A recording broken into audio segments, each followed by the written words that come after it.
বাংলাদেশে বিদেশে অর্থ পাচারের বিষয়টি এতটাই আলোচিত হয়েছে যে সাধারণ মানুষের কাছে এটি এখন এক প্রকার চর্চিত বিষয়।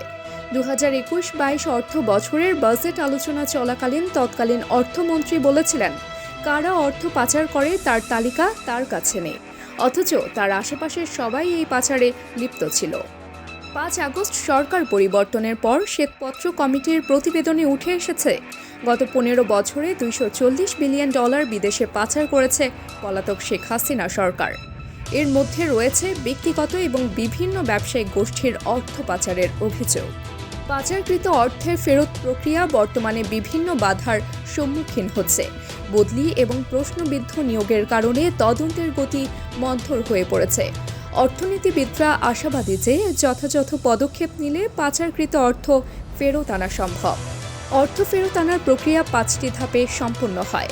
প্রথমে অভিযুক্তদের শনাক্তকরণ, এরপর ব্যাংক হিসাব জব্দ, দরকারি তথ্য সংগ্রহ, আদালতে বিচারিক প্রক্রিয়া এবং অবশেষে অর্থ আদায়।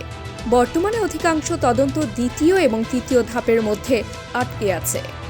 অর্থ ও বাণিজ্য উপদেষ্টা ডক্টর সালেহ উদ্দিন আহমেদ বলেন, পাচার হওয়া অর্থ ফেরত আনা সরকারের অন্যতম অগ্রাধিকার।